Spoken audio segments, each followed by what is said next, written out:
Everyone, welcome back to लक्ष्य academy. और जैसा कि आप सभी जानते हैं कि यहाँ पे हम कर रहे हैं कॉमर्स का अपना क्रैश कोर्स, जिसको हम कंप्लीट करने वाले विद इन 100 डेज। यहाँ इस 100 डेज में हम कंप्लीट करेंगे अपने 10 यूनिट्स अपने सब्जेक्ट के। ठीक है, इसमें से एक यूनिट हम कंप्लीट कर चुके हैं और उसका मॉक भी हम दे चुके हैं, है ना। आज से हमारा यूनिट 2 स्टार्ट हो रहा है, जो कि है आपका अकाउंटिंग एंड ऑडिटिंग का। साथ ही साथ जो भी स्टूडेंट फर्स्ट टाइम हमारे चैनल पे आए हैं, जो फर्स्ट टाइम हमसे जुड़ रहे हैं, वो क्या करेंगे कि आप डिस्क्रिप्शन बॉक्स में जाके एक लिंक दिया हुआ है, उस पर क्लिक करेंगे, सो दैट जितना भी क्लास में पीडीएफ वगैरह अवेल कराया जाता है और क्लास की नोटिफिकेशंस दोनों आपको टाइम पे मिलती रहे, है ना। अभी हर यूनिट में हम क्या करते हैं कि कुछ थ्योरी एंड कॉन्सेप्चुअल क्लासेस करते हैं, प्लस उसका 2 मॉक लेते हैं, है ना, कि आप फेमिलियर हो जाएं, आपके साथ ही साथ प्रैक्टिस भी होती रहे, क्वेश्चन से आप रूबरू होते रहें। वन मोर थिंग कि जिसको भी फ्रॉम स्क्रैच एकदम शुरू से शुरू करना है नेट जेआरएफ की प्रिपरेशन, है ना, या फिर रिवीजन करना है, पूरा थॉरो डिटेल में स्टडी करनी है, रिवीजन करना है, जिसको ये मतलब पूरा कॉम्प्रिहेंसिव स्टडी करनी है, वो हमारा कॉमर्स का कॉम्प्रिहेंसिव बैच परचेज कर लेंगे, जिसपे अभी 22% का आपका डिस्काउंट चल रहा है। इस डिस्काउंट के लिए आप लगाएंगे कोड PO22, ये कोड यूज करेंगे तो आपको 22% ऑफ मिलेगा। ठीक, अब इस क्लास में आपको मिलेगी क्या क्या, डिटेल्ड क्लासेस मिलेंगी, टॉपिक वाइज मॉक टेस्ट मिलेंगे, 4000 प्लस MCQs मिलेंगे, live and recorded classes, PDF downloadable form में होंगे, आप उसको डाउनलोड करके फ्यूचर में अपना मतलब बाद में जब क्लासेस ओवर हो जाए तो अपना रिवीजन कर सकते हैं ना। एंड डाउट सेशंस मिलेंगे, कोई भी प्रॉब्लम हो, सब्जेक्ट से रिलेटेड, कोर्स से रिलेटेड, कुछ भी प्रॉब्लम हो तो आप यहाँ पे डाउट क्लासेस में आप उसको क्लियर कर सकते हैं। चलिए, ये सारी तो हो गई हमारी क्लासेस, बैच, इन सब चीज़ों की बातें। अब हम आते हैं अपने टॉपिक पे, है ना। देखिए, जो आपका जो यूनिट 2 है, यानी कि इसमें अकाउंटिंग प्लस ऑडिटिंग दोनों चीजें हैं, दोनों चीजों को हमको देखना है। तो अकाउंटिंग में एक तो आपका बेसिक से जितना भी अभी तक आपने अकाउंटिंग पढ़ा है वो सारा, है ना, प्लस थोड़ा एडवांस लेवल का इसमें हम पार्टनरशिप करेंगे, कॉस्ट अकाउंटिंग करेंगे, मैनेजेरियल अकाउंटिंग करेंगे, ये सारी चीजें हम कवर करने वाले हैं। ओके, ये हमारा बेसिक जो अकाउंटिंग है, 10 11 12 वाला जो अकाउंटिंग है, उसका पूरा कंटेंट है। इसको हम 2 क्लासेस में करेंगे, एक क्लासेस में क्योंकि बहुत ज़्यादा चीज़ें हो नहीं पाएंगी, और आपको पता है कि यूजीसी नेट जो है ये बहुत ही कॉम्प्रिहेंसिव, मतलब बहुत ही डिटेल में जाके आपको पढ़ना होता है ना, क्योंकि आपका ये निचोड़ होता है 5 सालों का, है ना। 3 years of your graduation, under graduation, और 2 years of your post graduation, है ना। यूजी पीजी दोनों का ये कॉम्बिनेशन होता है, तो बहुत डिटेल्ड हो जाता है। तो इन सब चीज़ों को हम 2 क्लासेस में करेंगे, मतलब 5-6 क्लासेस, 7 क्लासेस में हम क्या करेंगे, थ्योरी वाला कॉन्सेप्ट करेंगे और फिर 2 मॉक ले लेंगे हम, सो दैट हमको पता चल सके कि कैसा पेपर आता है। चलिए, तो देखिए, यहाँ पे हम आज क्या क्या देखने वाले हैं। बेसिक अकाउंटिंग प्रिंसिपल्स क्या है, कॉन्सेप्ट्स एंड पोस्टुलेट्स क्या है, प्रोसेस क्या होता है आपका अकाउंटिंग का, क्लासिफिकेशन क्या है अकाउंट्स की, बहुत सारी चीज़ों से आप फेमिलियर भी होंगे, मतलब पहले भी कर चुके होंगे, बट एक पॉलिशिंग चाहिए होती है ना, होता है कि कुछ चीज़ें हमारे दिमाग से निकल जाती है तो उसकी पॉलिशिंग चाहिए होती है। देन हम देखेंगे rule for credit and debit, final accounts या फिनेंशियल स्टेटमेंट क्या होते हैं, कैसे प्रिपेयर किए जाते हैं, क्या उसका मतलब कौन से अकाउंटिंग स्टैंडर्ड के अंदर किया जाता है, क्या क्या हमको from competitive point of view, competition के पॉइंट ऑफ व्यू से क्या क्या चीज़ें याद रखनी है। एंड देन फाइनली आपका डेप्रिशिएशन अकाउंटिंग, इतनी चीजें हम बेसिक अकाउंटिंग जो है उसमें देखने वाले। चलिए, देखिए, फर्स्ट सबसे पहले क्या आता है आपका अकाउंटिंग प्रिंसिपल्स। जो हमारे अकाउंटिंग प्रिंसिपल्स होते हैं ना, जो लेखांकन के जो सिद्धांत होते हैं, उसको हम क्या करते हैं, 2 चीजों में बांट दिया गया है हमारा, है ना? जो गैप है हमारा, जनरली एक्सेप्टेड अकाउंटिंग प्रिंसिपल, इसको क्या किया गया है कि 2 पार्टों में आपका डिवाइड किया गया है। एक है आपका अकाउंटिंग कॉन्सेप्ट, इसी को हम बोलते हैं लेखांकन की अवधारणाएं, है ना, अवधारणाएं हैं ये। और दूसरा क्या है, कन्वेंशन, है ना। अब देखिए, अकाउंटिंग कॉन्सेप्ट और कन्वेंशंस में क्या अंतर है। हमने देखा कि प्रिंसिपल्स को जितने भी मतलब रूल एंड रेगुलेशन होते हैं, अकाउंटिंग प्रिंसिपल्स क्या है आपका, रूल्स और रेगुलेशंस है। इस रूल्स और रेगुलेशन को हमने 2 कैटेगरी में बांट दिया। 2 कैटेगरी क्या आपका, एक कॉन्सेप्ट और एक कन्वेंशन।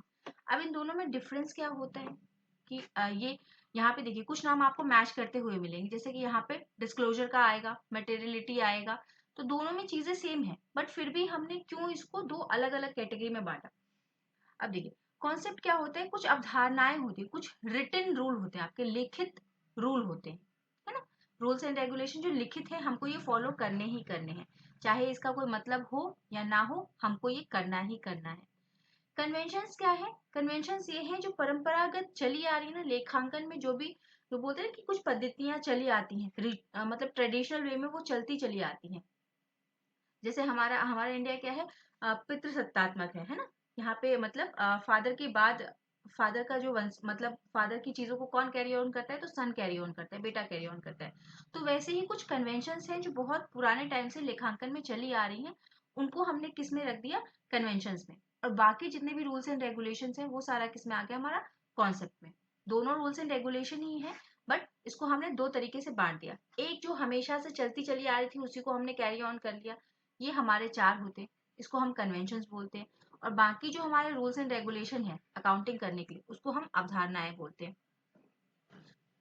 चलिए, तो इसको हम अभी वन बाय वन डील कर लेते हैं। ओके, देखिए सबसे पहला क्या होता है आपका, इसका डिटेल नोट मैंने दे दिया है। यहाँ पे हम वन लाइनर में समझ लेते हैं ना, क्योंकि हमारे पास टाइम थोड़ा कम है, तो हम इसको वन लाइनर में समझ लेंगे। बाद बाकी सारी जो चीजें हैं आपको डिटेल नोट यहाँ पे हिंदी और इंग्लिश दोनों मीडियम में दे दिया गया है ना।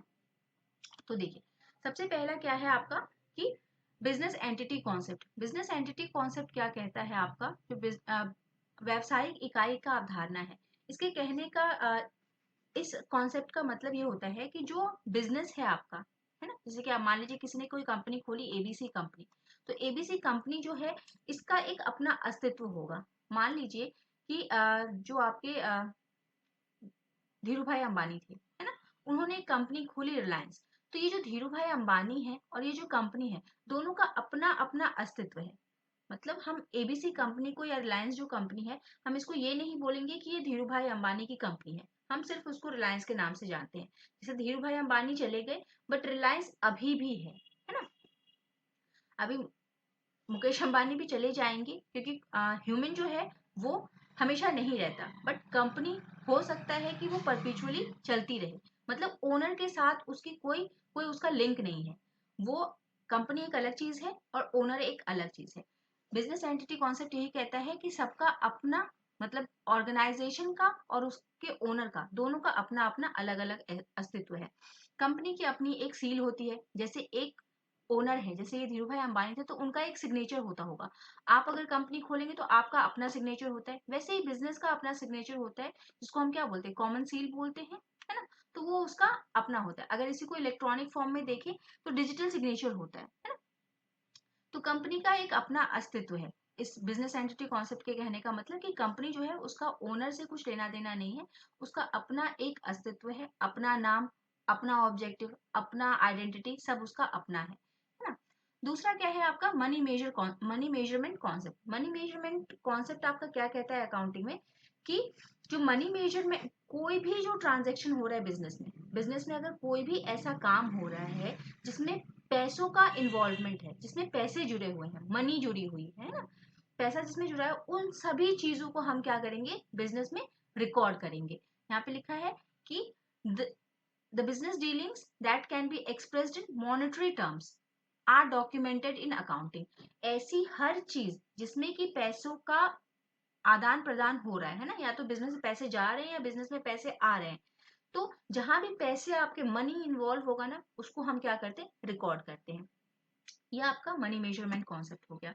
देन नेक्स्ट हम आते हैं डुअल एस्पेक्ट। डुअल एस्पेक्ट क्या कहता है कि कोई भी अगर एक, कोई भी क्रिया, कोई भी इवेंट, कोई भी एक्टिविटी, कोई भी ट्रांजेक्शन अगर बिजनेस में हो रहा है तो उसका दो इम्पैक्ट जरूर से पड़ता है ना। मतलब कहीं से अगर पैसा आएगा तो कहीं जाएगा, है ना, दो चीजें हमेशा आपकी इफेक्ट होंगी। जैसे कि हम इसी को क्या जानते हैं, हम इसी को किस चीज से जानते हैं, double entry system. Double entry system में हम क्या कहते हैं, डबल एंट्री सिस्टम में हम क्या कहते हैं कि कम से कम दो अकाउंट किसी भी एक ट्रांजेक्शन से, किसी भी एक गतिविधि जो किसी भी कंपनी में हो रही है, तो उसकी जो गतिविधि होगी, जो एक्टिविटी होगी, जो ट्रांजेक्शन होगा, उसका दो जगह इम्पैक्ट जरूर पड़ेगा। दो अकाउंट कम से कम जरूर इफेक्ट होंगे। अगर कहीं वो क्रेडिट हो रहा है तो दूसरी जगह वो कहीं ना कहीं डेबिट हो रहा होगा। ठीक है, तो डुअल कॉन्सेप्ट आपका, डुअल एस्पेक्ट कॉन्सेप्ट आपका ये बताता है। ओके, देन आता है आपका गोइंग कंसर्न कॉन्सेप्ट। इसी को हम बोलते हैं चालू चिंता अवधारणा, गतिविधि निरंतरता भी इसको बोलते हैं, कंटिन्यूटी ऑफ एक्टिविटी। ये हमको कहता है कि जो भी बिजनेस आपने बनाया, जैसे हमने रिलायंस की बात की, तो रिलायंस क्या है, अभी हमने बात की कि धीरू भाई अंबानी ने उसकी बुनियाद तो जरूर रखी, बट उनके जाने के साथ वो कंपनी खत्म नहीं हुई और ना ही आगे खत्म होगी। हम ऐसा मान के चलते हैं कि कोई जो बिजनेस ऑर्गेनाइजेशन है, हम उसकी अकाउंटिंग उसी तरीके से करेंगे कि कल को वो बिजनेस खत्म नहीं हो रही। अगर हमने 2024 में रिलायंस इंडस्ट्रीज का अगर अकाउंट बनाया, तो उस अकाउंट को बनाते वक्त हम क्या ध्यान रखेंगे, हम ये सोचेंगे कि आगे आने वाले सालों में भी वो काम करता रहेगा, वो बंद नहीं होगा। तो हम क्या बोलते हैं कि it is a going on concern, ये आगे भी निरंतर चलता रहेगा। Okay, next, cost concept. Cost concept का मतलब क्या है? देखिए, कॉस्ट कॉन्सेप्ट का मतलब होता है कि कोई भी जो हमने बिजनेस में जो भी हमने कोई भी फिक्स्ड एसेट वगैरह लिया है ना, जैसे फिक्स्ड एसेट की बात यहाँ, ये सिर्फ ये जो कॉस्ट कॉन्सेप्ट है आपका, एक पॉइंट आप यहाँ से ध्यान रख लेंगे। मान लीजिए फॉर एग्जांपल क्वेश्चन आता है कि कॉस्ट कॉन्सेप्ट बिजनेस के किस किस ट्रांजेक्शन में लगता है, किन किन चीजों पे कॉस्ट कॉन्सेप्ट लगेगा। आपको दिया है current asset, current liability, fixed asset, fixed liability या फिर कैपिटल, ये चार ऑप्शंस आपको दे दिए, तो आप उसमें से टिक क्या करेंगे, फिक्स्ड एसेट। मतलब कॉस्ट कॉन्सेप्ट सिर्फ किस पे लगता है आपका, फिक्स्ड एसेट पे ये कॉन्सेप्ट लगता है। अब ये कॉन्सेप्ट कहता क्या है, कॉस्ट कॉन्सेप्ट आपका कहता है कि जो आपका कोई भी जो फिक्स्ड एसेट है, उसको हम हमेशा कॉस्ट पे दिखाते हैं, है ना। मतलब जो उसका कॉस्ट होगा, जो एक्चुअल कॉस्ट होगा, हम उसी पे दिखाएंगे। मान लीजिए कि हमने 2000, मान लीजिए कि हमने 2022 में, है ना, मान 2000 जो 22 है हमारा ईयर, उसमें हमने क्या किया, 2022 में हमने एक मशीनरी खरीदी 5 लाख रुपए की, है ना। एक मशीनरी हमने खरीद ली 5 लाख रुपए की। तो अब जब हम अपने अकाउंट में जब भी रिकॉर्डिंग करेंगे, और आज हम हैं 2024 में, 2 साल हो गए इस मशीन को खरीदे हुए, लेकिन आज भी जब हम उसको रिकॉर्ड करेंगे ना, तो उसकी वैल्यू हम उस पर डेप्रिसिएशन तो अलाउ करेंगे, बट उसको हम उसका बेस क्या मानेंगे, उस 5 लाख को ही मानेंगे, है ना। हम उस 5 लाख को ही लेके चलेंगे आगे। तो ये क्या है, जो उसकी एक्चुअल कॉस्ट थी ना, हम उसी को लेके चल रहे हैं। आज इसकी वैल्यू क्या हो गई, हमको उससे मतलब नहीं है। अगर हमने कोई बिल्डिंग अगर 1 करोड़ की खरीदी थी बिजनेस के लिए, फैक्ट्री 1 करोड़ का खरीदा था, प्लांट 1 करोड़ का खरीदा था, तो उसका हम कॉस्ट अभी भी उसके कॉस्ट पे ही हम उसको शो करेंगे, है ना। मार्केट में क्या सिचुएशन है, मार्केट में डिफ्लेशन है, इन्फ्लेशन है, हमको उसका कोई ध्यान नहीं रखना है। हमको बस क्या ध्यान रखना है कि उसका एक्विजिशन कॉस्ट मतलब जितने पे हमने उसको खरीदा था, हम उसी कॉस्ट पे उसकी अकाउंटिंग करेंगे, है ना। हम मार्केट के हिसाब से उसका प्राइस चेंज नहीं करेंगे। Okay, got it. चलिए, ये था आपका कॉस्ट कॉन्सेप्ट। अब आते हैं हम अपना accounting year concept. Accounting year concept बड़ा ही सिंपल सा है कि जो भी जितनी भी अकाउंट्स बनाए जाते हैं, वो एक पर्टिकुलर पीरियड के लिए बनाए जाते हैं ना। मान लीजिए कि हम अकाउंट बनाते हैं तो मंथली बेसिस पे बनाएंगे, क्वार्टरली बेसिस पे, एनुअल बेसिस पे, फिजिकल ईयर या कैलेंडर ईयर। फिजिकल ईयर हमारा क्या होता है, 1 अप्रैल टू 31 मार्च का होता है हमारा, ये फिजिकल ईयर है। फिर कैलेंडर ईयर है 1 जनवरी टू 31 दिसंबर, 1 जनवरी टू 31 दिसंबर। तो हम क्या है, एक पर्टिकुलर पीरियड के लिए, एक पर्टिकुलर समय अवधि के लिए हम क्या करते हैं, अकाउंटिंग करते हैं, है ना। ये आपका अकाउंटिंग पीरियड कॉन्सेप्ट कहता है। देन आइए देखिए, ये भी बड़ा इंपॉर्टेंट सा है। दो तीन जो कॉन्सेप्ट है ना, वो बहुत इंपॉर्टेंट है। जैसे आपका कॉस्ट कॉन्सेप्ट हो गया, क्वेश्चन बनते हैं यहाँ से। फिर आपका मैचिंग जो है, इससे भी काफी क्वेश्चन आते हैं। मतलब जब भी कॉस्ट कॉन्सेप्ट, अकाउंटिंग कॉन्सेप्ट, अवधारणाएं जब आपसे पूछी जाएंगी ना, तो इन सबको ध्यान रखना है कि ज्यादातर चांसेस है कि इन्हीं से पूछे जाए, क्योंकि बाकी जितनी भी चीजें हैं ना, वो सारा सेल्फ एक्सप्लेनेटरी है। मतलब उसका नाम लेते ही आप समझ जाएंगे कि उसमें क्या होता होगा, है ना, इस अवधारणा का क्या मतलब है। बट कुछ जो है थोड़े से कॉम्प्लिकेटेड है। जैसे आपका कॉस्ट हो गया, कॉस्ट क्या कहता है हमें, फिर मैचिंग कॉन्सेप्ट क्या बताता है, रियलाइजेशन। आपका कॉस्ट इंपॉर्टेंट है, मैचिंग इंपॉर्टेंट है, रियलाइजेशन इंपॉर्टेंट है, ठीक है। ये सारी चीजें आपकी काफी इंपॉर्टेंट है, इन्हीं से ज्यादातर पूछे जाते हैं। तो हमारा मैचिंग कॉन्सेप्ट क्या कहता है, मैचिंग कॉन्सेप्ट कहता है कि एक आप पीरियड लेंगे। जैसे मान लीजिए हमने एक फिजिकल ईयर को हमने बेस मान लिया, ओके। फिजिकल ईयर को हमने यहाँ पे बेस मान लिया और हमने अपनी पूरी अकाउंटिंग की।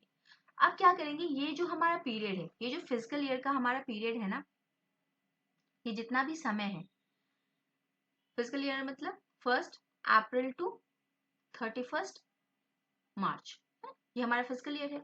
तो इस समय अंतराल में, इस 1 अप्रैल से 31 मार्च तक हम जितनी भी अकाउंटिंग करेंगे, इसमें हमारा क्या हुआ होगा, या तो हमने कुछ खर्चे किए होंगे, या तो हमारा पैसा कहीं गया होगा या कहीं से आया होगा, या तो एक्सपेंसेस होंगे या तो फिर रेवेन्यू जनरेट हुआ होगा। तो मैचिंग कॉन्सेप्ट में हमको क्या करना है, मैच करना है, मिलान करना है। अब इस मिलान किस चीजों का करना है, ये जो पूरा ये अवधि है 1 साल का, फिजिकल ईयर का जो एक अवधि है, इसमें जितने भी हमने एक्सपेंसेस किए हैं और जितना भी हमने रेवेन्यू जनरेट किया, जितने खर्चे किए और जितनी आमदनी की, दोनों को हम मैच करेंगे। ठीक है, फिर देखेंगे कि क्या हमारा एक्सपेंस ज्यादा है या रेवेन्यू ज्यादा है। मान लीजिए कि हमारा रेवेन्यू ज्यादा है एक्सपेंस से, तो मतलब क्या हुआ, हमको प्रॉफिट हुआ।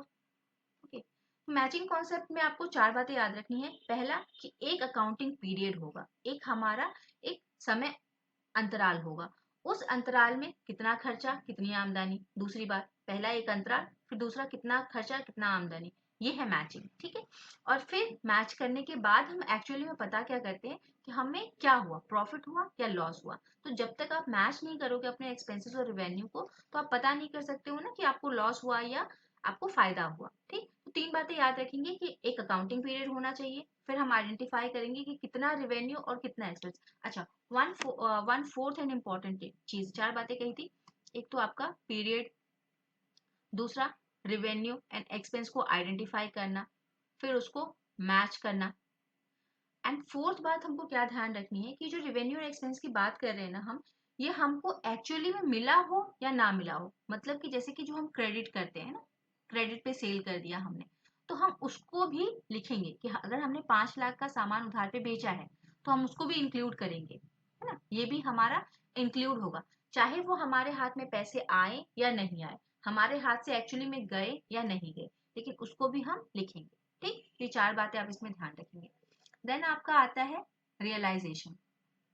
रियलाइजेशन आपको क्या बताता है, रियलाइजेशन भी कुछ इसी से रिलेटेड है कि जैसे मान लीजिए कि हमने एडवांस पेमेंट कर दिया, एडवांस फी कर दी, तो हम एडवांस में जब इसको कर दिया तो हम इसको रिकॉर्ड नहीं करेंगे, है ना,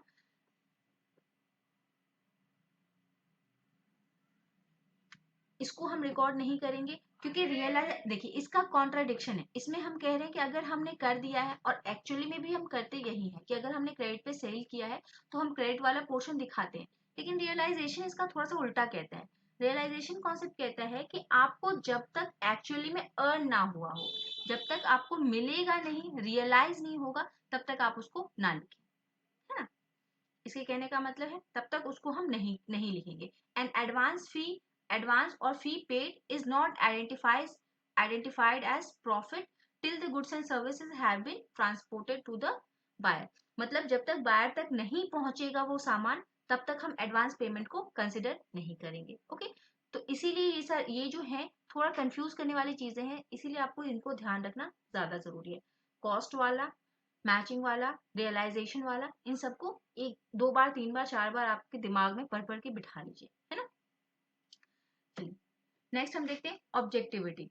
ऑब्जेक्टिविटी क्या कहता है हमारा कि जो आपका, जो भी अकाउंटिंग करने का जो भी आपका तरीका है ना, जो भी आप मतलब जो भी चीजें आप अकाउंटिंग में कर रहे हैं, वो सारी क्या है कि उसका जो ऑब्जेक्टिव है, उद्देश्य है ना, वो पूरा होना चाहिए। जैसे अकाउंटिंग का आपका उद्देश्य क्या होता है कि कंपनी की पोजीशन पता करना, कंपनी का एक्चुअल प्रॉफिट एंड लॉस पता करना।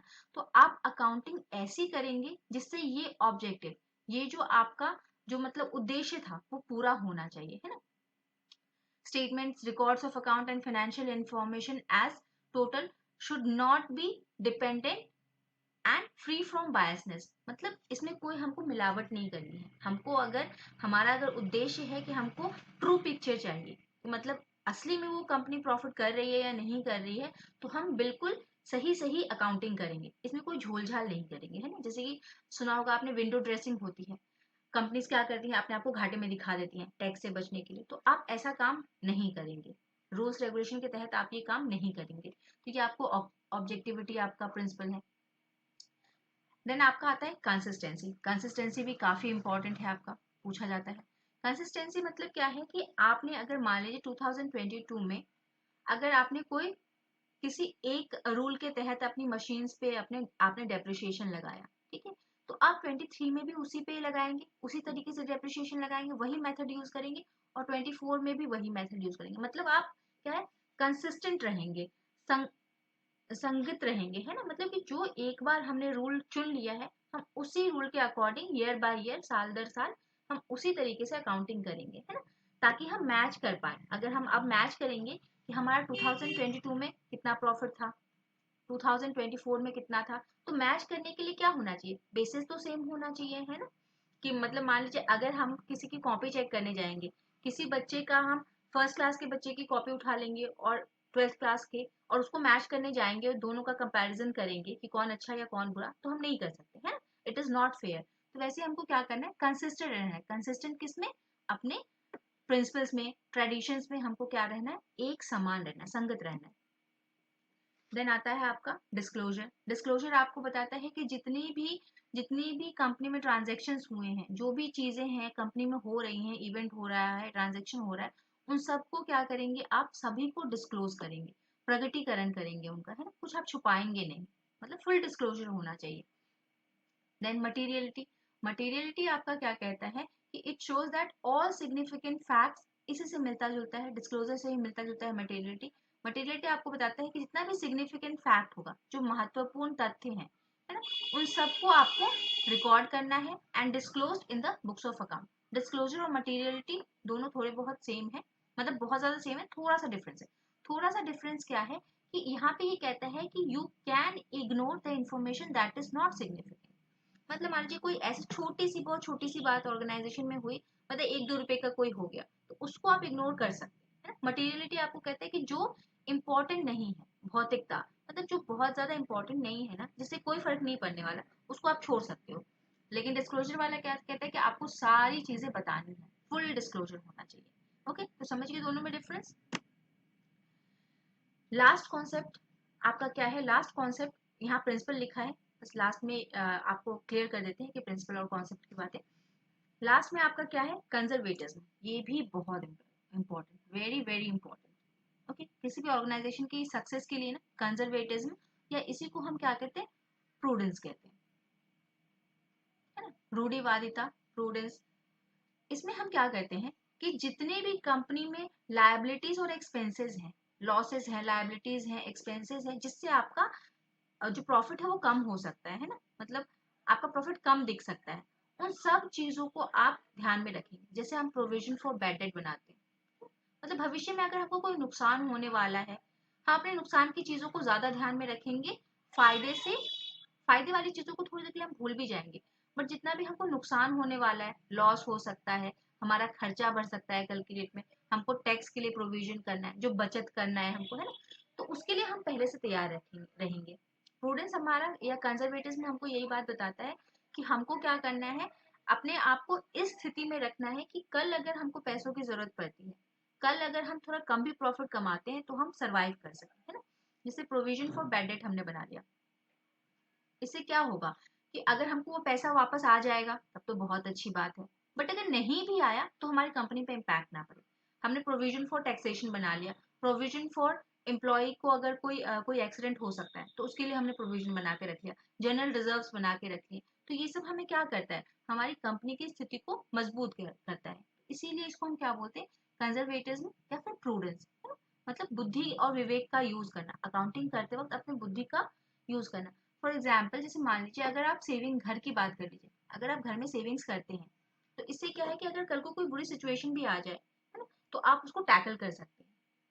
सेम वही चीज है कि ऑर्गेनाइजेशन में अगर कल को कोई प्रॉफिट ना हुआ, या कंपनी को अगर झटका लगने वाला है, किसी तरीके का कोई खर्चा, बड़ा मोटा खर्चा आने वाला है, तो उन सब चीजों के लिए पहले से ही प्रिपेयर्ड रहना, है ना। आप एक्सपेंसेस, यहाँ लिखा हुआ है, आप एक्सपेंसेस और लायबिलिटीज को, उसको क्या करेंगे, उसको आइडेंटिफाई करके रखेंगे, है ना। आप रेवेन्यूज एंड एसेट्स को थोड़ी देर के लिए छोड़ भी सकते हैं, बट इनको आप हमेशा ध्यान में रखेंगे कि कल की डेट में हमारे पास क्या लायबिलिटी आने वाली है। जैसे प्रोविजन फॉर टैक्सेशन कहा, तो ये क्या है, एक लायबिलिटी है हमें जो पे करनी है। एक्सपेंसेस, हमारे खर्चे, उन सबको हमको ध्यान में रखना है ना? तो चलिए, ये सारे थे आपके कॉन्सेप्ट थे। अब देखिए, प्रिंसिपल्स याद रखने के लिए, कॉन्सेप्ट तो आपको वैसे जनरली याद ही रहते हैं, आप थोड़ा सा कंफ्यूज हो सकते हो कि कन्वेंशंस में क्या क्या आता है। तो कन्वेंशंस में याद रखने के लिए आप ध्यान रखेंगे CCDM, है ना। CCDM मतलब C फॉर कंजर्वेटिज्म, ये हमने देखा। फिर सी फॉर एक कंसिस्टेंसी, हमने देखा था कि रूल्स एंड रेगुलेशन हमारे कंसिस्टेंट रहने चाहिए, हम रूल बदलेंगे नहीं बार बार। D for disclosure and M for materiality, है ना, ये वाला जो था आपका डिस्क्लोजर एंड मटीरियलिटी।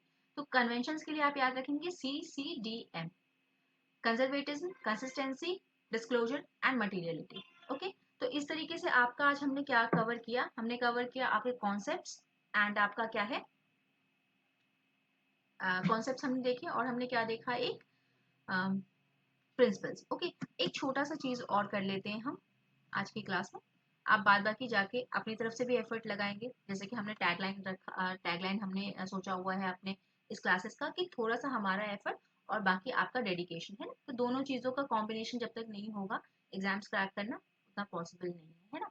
अब देखिए, अकाउंटिंग जो साइकिल होता है, इसमें हम क्या करते हैं, जो भी हमारे अकाउंटिंग का प्रोसेस है, ये बहुत बेसिक चीज है, बट स्टिल एक बार पॉलिशिंग के लिए आपके, सबसे पहले हम क्या करते हैं, किसी भी बिजनेस में जितना भी ट्रांजेक्शन हो रहा है सबको आइडेंटिफाई करेंगे, किस किस में मनी इन्वॉल्व है। ओके, जब हम इसको आइडेंटिफाई कर लेंगे, हम जब इसको पता कर लेंगे, है ना, फिर हम उसको क्या करेंगे, रिकॉर्ड करेंगे।